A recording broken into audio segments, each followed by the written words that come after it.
Want to make a podcast? Spotify's got a platform that lets you make one super easily, then distribute it everywhere and even earn money, all in one place for free. It's called Spotify for Podcasters, and here's how it works. Spotify for Podcasters lets you record and edit podcasts right from your phone or computer, so no matter what your setup is like, you can start creating today. Then you can distribute your podcast to Spotify and everywhere else podcasts are heard. Video podcasts are also available on Spotify. With Spotify for Podcasters, you can even earn money in a variety of ways, including ads and podcast subscriptions. And best of all, it's totally free with no catch. Spotify for Podcasters has made our podcasting process so much easier and even has options like Q&As and polls so we can engage with listeners.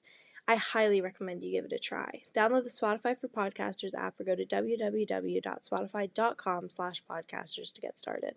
The following contains descriptions of physical violence, sexual violence, and graphic descriptions of autopsies.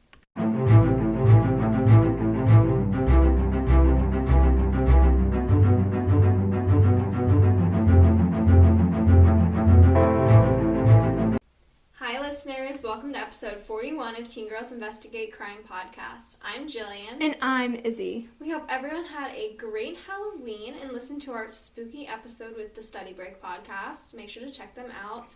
I'm not actually sure what their Instagram is, so it's something, you'll find it, the Study Break podcast with Melody. And we also follow them. Yeah.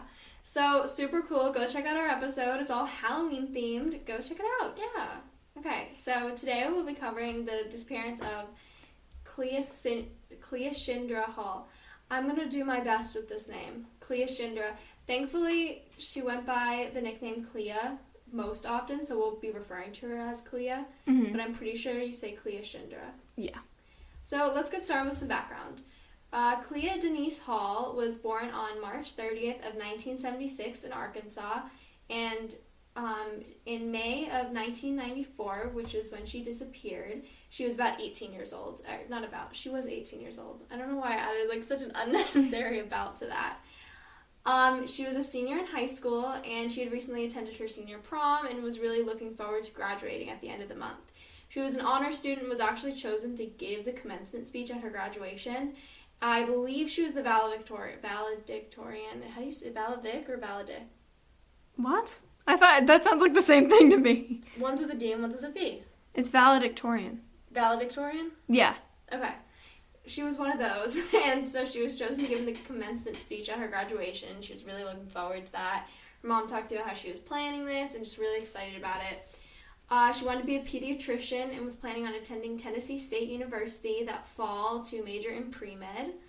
And she actually had an after-school job at a doctor's office in Pine Bluff, Arkansas, which was pretty close to where she lived, and it's kind of cool she had an after-school job in a doctor's office.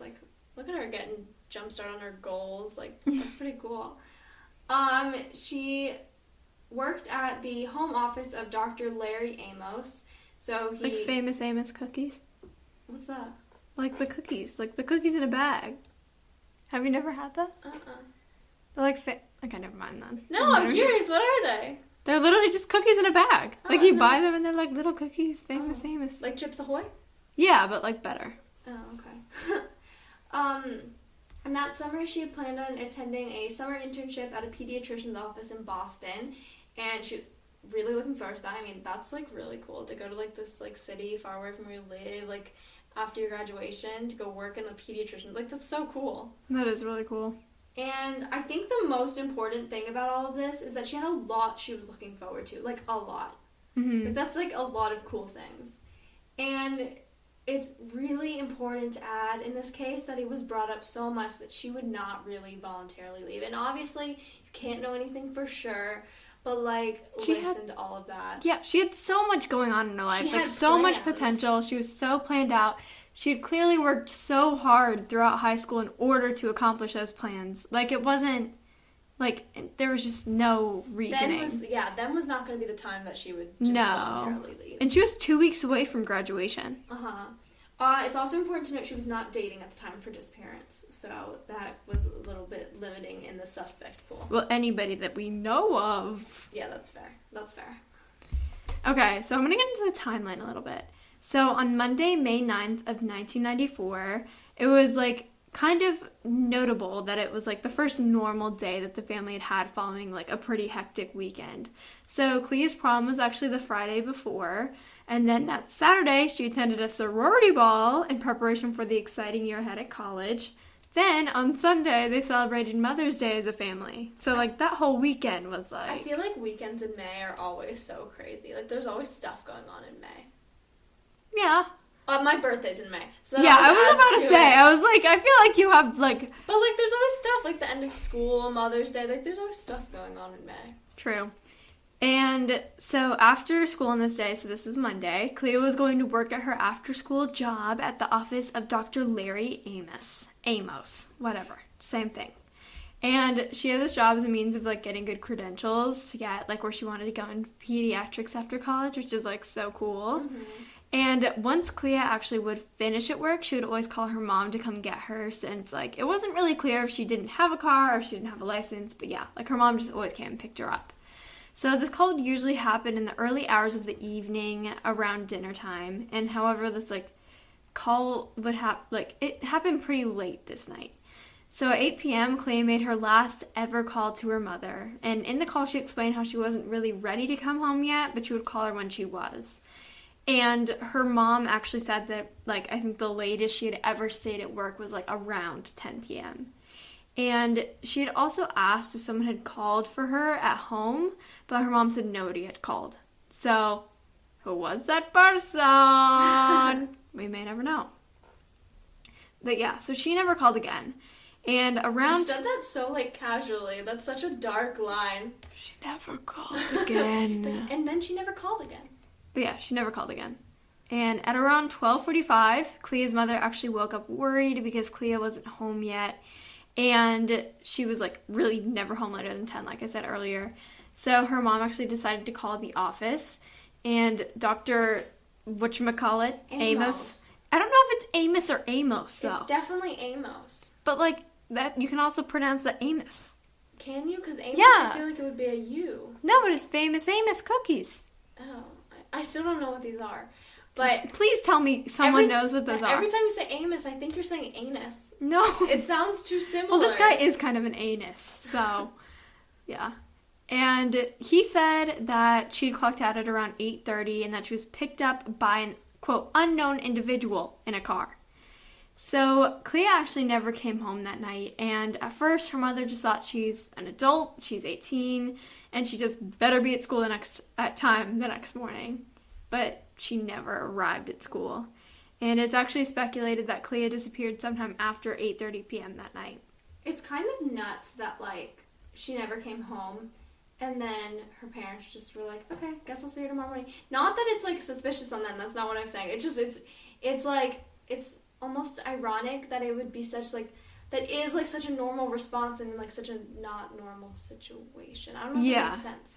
Like, probably at the time they're thinking it's not a big deal, and then obviously it was a big deal, which ended up, like... Yeah, like, I mean, she is 18, and, like, at this point, I feel like it was really common for them to be like, oh, you cannot call the police before 24 hours.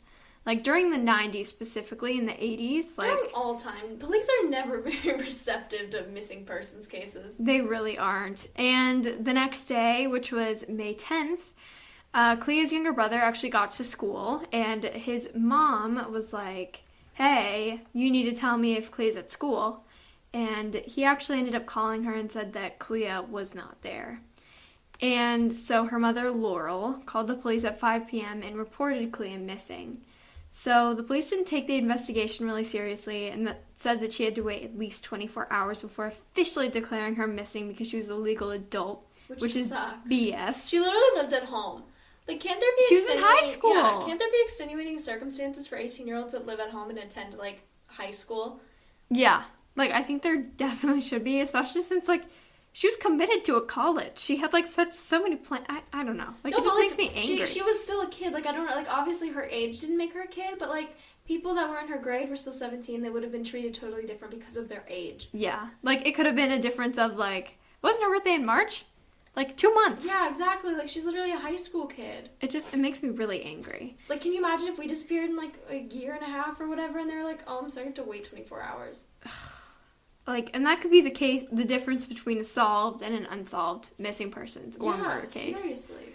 So, obviously, Clea's parents began the search for their daughter by searching a wooded area that was actually by Dr. Amos's house and spreading flyers around the community. And the Pine Bluff Police Department actually joined their efforts a few days later. But Pine Bluff sounds like a fictional town. It does. It like, totally I can't does. get over that. It sounds like some thing in like a vampire show. Pine Bluff Peak. Yeah, it like it literally not does. real. And I mean, like, literally these few days could have made all the difference. And I mean, unfortunately, their investigation was difficult because there was no physical evidence ever located. And they're still searching 27 years later. Yeah. So we're going to get a little bit into suspects and theories. For this case, it is actually really limited, which kind of sucks. I was really trying to find a case that was less talked about this week because I feel like we've been covering some more, like, well-known cases. Mm-hmm. And when I found this one, I thought it'd be really interesting. It's got a lot of information, but it's, like, almost like nothing ever came of it. Like, which kind of sucks. Like, her case has been forgotten, almost. And it's, like, because of the initial investigations were so, like, dropped. Yeah. Like, if they had started looking sooner or really trying to track where she'd gone, like, I feel like it could have gone just such a different way. Yeah. But the police started their investigation off with the person who was last reported to have seen her, which is Larry Amos. I still don't like this guy. I will never like him. I'm just going to preface this. You didn't even let me talk about his suspiciousness yet. Suspiciousness. The police actually named him a person of interest. As they should, because, like, he's sus. Yeah, he's got this, like, story about not seeing her. He just saw her get into a car with someone else, which is, like, really? I don't know. He was, again, the last official person to actually see her. No one was reported seeing her after. And also, no one can confirm this sighting. Like, no one else saw this. There's no video cameras, so he's just, like... Like, he could be like, oh, some random people came and got her. Yeah, like, in what? an invisible car. It's just so weird. Okay, and this makes him even worse. He actually left for a business trip out of state the following day. Okay, no. And, like, okay, I could actually understand maybe this was planned ahead of time. But no. But, like, no. Because, okay, also think about this for a second. He's a doctor at a home office. The only business trip he could really have is, like, a medical convention. Like, going to your mom's house a state away. Like, that's where you're going. Well, it's a business trip. So, like, literally the only option would be, like, a medical convention. And really you couldn't postpone a just skip your medical convention because, like... Yeah, I don't understand someone that works like, there clearly, like, obviously he's not very world-renowned because he works out of his house. No offense. Home doctors scare me. That's so sus. It's like hotel doctors. There's such thing as a hotel doctor? Yeah. I assume you've seen one? Yeah. Mm-hmm. I didn't know this existed. Yeah. They're like a school nurse. Kind of, but in a hotel. Something is so weird about this guy. And at first he was actually pretty helpful with the investigation, and then he got into, like, an argument with a detective and then denied the police access to the house. Which is, like, weird. Famous Amos, you need to go. What are you getting into an argument about a cop? Go to jail. And, like, then denying him out. Like, what? Where is this man now? Is he still treating people, or is he murdering people on the side? I don't really know. He's just, like, weird to me. I don't know. Something seems so off with this. Like, I feel like it's so typical, too, of suspects to be really helpful in the beginning, and then all of a sudden they're like, no. They're like, oh, can we get a DNA test? No. I've helped enough. I'm good. I feel like I'm not involved enough for that. And they couldn't even ask for DNA because there was no DNA ever collected in this case. Because she essentially just disappeared into thin air. Vanished. Like, they couldn't find her alive or dead, like, anywhere. Oh my god. So there's no DNA. So it's like, there's not even, like, a trace or a lead or anything. That's just so sad. I know.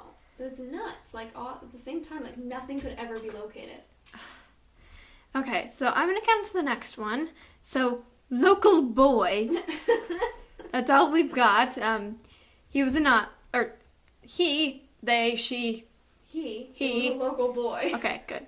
In the beginning of the investigation, a local boy who was never named by police was considered a person of interest. So, maybe he was the person who picked her up that night.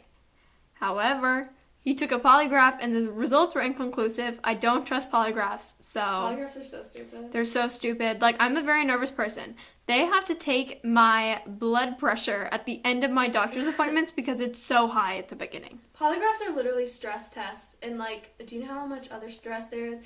Just, like, I feel like just going to a police station would stress me out, even if I didn't do anything. Like, you'd be like, oh my god, what if they found out about the one time I lied to my mom 10 years ago? Like, literally, like, I feel like if I were to, like, witness, like, someone stealing, like, a soft pretzel from a stand. I don't know why this is the example I just came up with. Thing I've ever heard in my life. But, like, that's what I thought of. If I was called in to be, like, talk about my experience as a witness to this, like, soft pretzel thievery, then, like, I feel like I would still be nervous. I would be like, oh my god, I'm so sorry. I was the one who took the pretzel, not this kid. I want a pretzel so badly now. I don't know why I just started thinking about soft pretzels. We have pretzels in my cabinet if you want some. Ooh. They're not soft, though. Oh, see, I want, like, a nice, like, mall pretzel. Oh my god, what are the Auntie Annie's? Yeah, those are so those good. Are so good. Like, that's what I want right now. Like the cinnamon ones? Ooh, those are good. See, I feel like I need a salt one and a cinnamon one, like, split it in half, so I got, like, a salty and a sweet one. Yeah. Good stuff. Okay, anyways, very off topic. So there was no DNA ever found in this case, so he couldn't be connected. And he was, he was probably not the perp because police dropped the investigation into him pretty quickly. Yeah, honestly, for that suspect, if I had to guess, it was probably someone who went to her school that, like, shoplifted one time. And they were like, oh, he's in the system. Yeah, they were like, oh, this guy, Freddie. Like, you know, yeah, I just feel like. No, I literally think that they or just maybe, looked at people in like, their classes and yeah, they were no. like, oh, that one's literally, suspicious. maybe they were talking to someone and they were like, oh yeah, Clea one time had a crush on this dude. And then said nothing else about him. And then they're like, oh, he did it. Yeah. This is, like, I'm getting the impression that they just, like, went through her, like, class rosters and, like, threw a pin at one of them. No, they were like, oh, okay. And like the yearbook. Yeah, exactly. It's like going through, it's like, eeny, meeny, miny, mo. No, you're it. No, like, I literally can imagine them doing, have you seen that thing on TikTok, like the cheese of truth? It's like Swiss cheese and he throws it on a newspaper and it's like. I've not seen that. That's funny, though. But, like, I could imagine them doing that. But, like, with a donut, because they're cops. Oh, my God. I had a donut today. It was really good.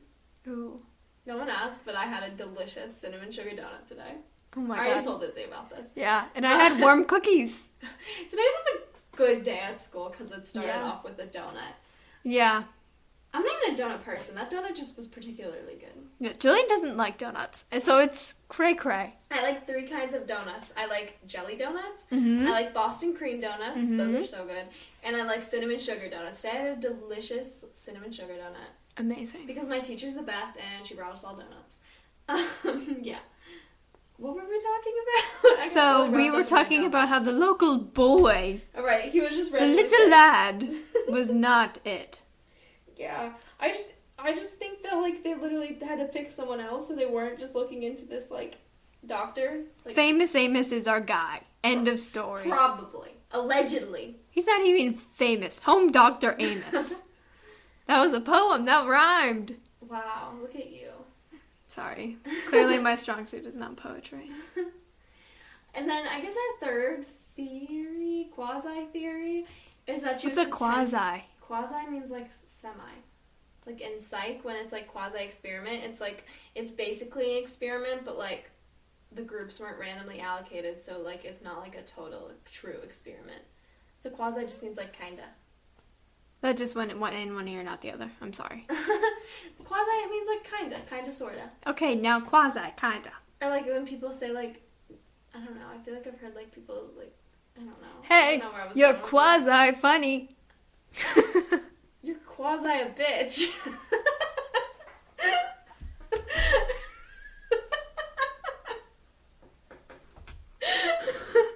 I was joking. Okay, back to our quasi theory. You know, it would be funny for a quasi for Halloween. That's not a thing. It's a, like, fancy word for kinda. I bet quasi is some man. What? I'm so confused. I don't know.